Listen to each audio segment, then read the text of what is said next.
Okay, pH going down means we are more acidic. We're more acidic essentially in exercising skeletal muscle. That's where we want hemoglobin affinity to go down. We want hemoglobin to release oxygen. So for that to happen, the curve has to shift to the right. That's what we see. Everybody good there? Okay, now PCO2 affects the curve by essentially acting via pH. And here's how it does it, is it does it through this equation. Okay, if PCO2 increases, let's say CO2 levels go up. Okay, if you remember, we talked about this reaction's in equilibrium. That's what that double arrow means. Okay, when you're in equilibrium, remember there's the law of mass action. Remember when I talked about that? That governs reactions that are in equilibrium. When there's a disturbance to a reaction in equilibrium, the reaction will run in a direction to eliminate or alleviate the disturbance. So if we add extra CO2 to the blood, which way would this reaction want to run to help get rid of that CO2? Would it go to the left or to the right? It would go to the left. Because when the reaction goes to the left, that means you're taking CO2, combining it with water, and converting it into something else. Do you see that? So as PCO2 rises, the law of mass action will cause this reaction to run to the left. So now what would happen to hydrogen ion concentration if this reaction runs to the left? Hydrogen ion concentration would increase. We're taking CO2, combining it with water, and making more hydrogen ion concentration. Okay, so if we make more hydrogen ion concentration, what happens to the curve? If we're more acidic, does the curve shift to the left or to the right? Shifts to the right. Does everybody see that? Okay, now let's try it the other way. Let's say if PCO2 goes down, what's an example of where your PCO2 might go down? Can you think of a practical example of why PCO2 might go down? If you hyperventilate at rest, for example, you blow off extra CO2 and PCO2 would go down. Okay, which way would this curve want to shift to alleviate that disturbance? To the left or to the right? You want to shift to the right. You've removed some CO2 from this equilibrium, so the reaction would run to the right to make more of it. So what would happen to hydrogen ion levels in the body? When the reaction runs to the right, it would go down. Okay, if hydrogen ion goes down, the curve would shift left or right? It would shift to the left. This would increase. Does that make sense? That's not that bad, is it? Easy.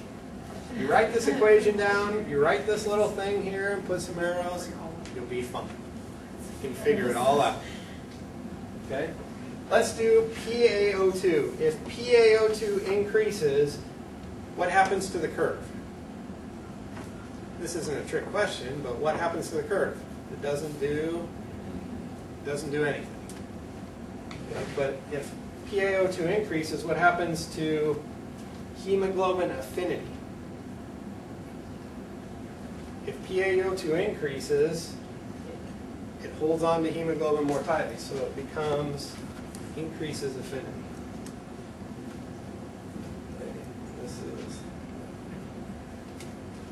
Okay, you good with the curve? Left, right, up, down? Why does it go up? Because of this graph. Basically, if PaO2 goes from here to here, okay, if arterial O2 pressure increases, the curve doesn't shift, it simply moves along the line. Okay, but what happens to saturation? Saturation increases. Okay. Questions? We okay? Why does oxygen not do anything to PaO2 on the curve shift?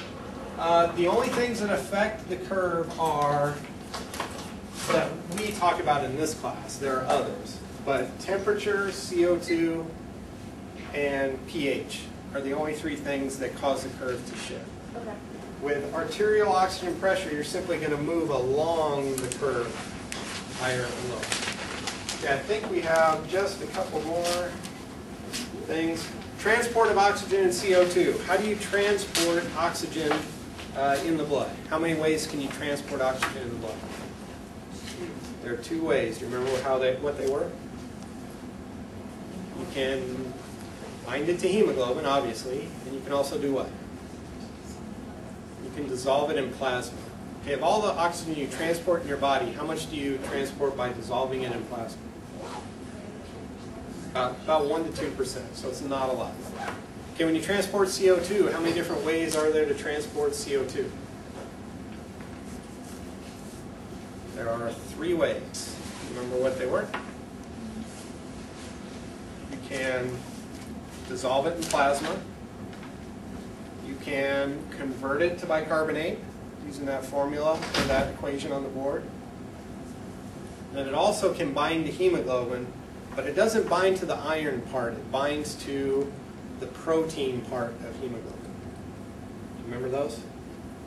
Okay, now out of the 3 ways to transport CO2, which one is the way that you transport the most CO2?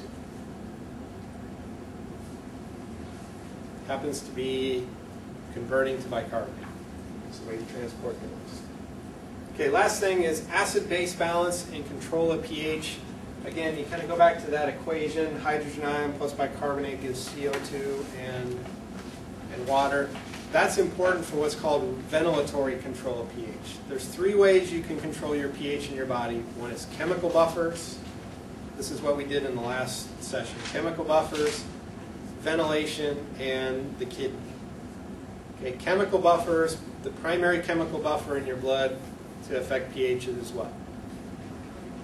It's bicarbonate. Okay, and I say that chemical buffers are the first line of defense, basically because they're present in the blood and they can immediately react with hydrogen ion when it's present. Okay, but the largest effector of pH is what? In terms of magnitude is ventilation. Okay, by changing ventilation, you can change CO2 levels, and then through that reaction we had on the board, if you blow off CO2, that reaction will run to the right and you'll get rid of hydrogen ion. Okay, if you hold your breath, CO2 levels rise, the reaction runs to the left, and you make more hydrogen ion. Do you remember that? Which one is the biggest controller of ventilation? Oxygen levels in the blood or CO2 levels in the blood? CO2 levels. Okay. The kidney also can affect pH, and it does it primarily by either retaining or excreting bicarbonate in your urine. Okay, the kidney does a great job, but what's the problem compared to ventilation? It takes a long time. So the kidney is rather slow in doing it, and it takes a little bit of time. Okay. We also talked a little bit about like ventilatory control at altitude. If you remember, there's something called the hypoxic ventilatory response. It's how sensitive your chemoreceptors are, how sensitive your breathing changes are when oxygen levels fall. Elite endurance athletes, is their HVR higher or lower compared to normal, untrained people? Is their ventilatory response to altitude stronger or weaker? Our endurance athletes have a weaker ventilatory response. They don't breathe as much. But if you wanted to be, let's say, a successful mountain climber, it would be better to have a strong ventilatory response to altitude or a weak ventilatory response? Strong. The stronger your ventilatory response, the higher you can climb. Okay, there are some other things we talked about, but for a review session, I think that covers a good chunk. Any questions? Okay. We'll take that one.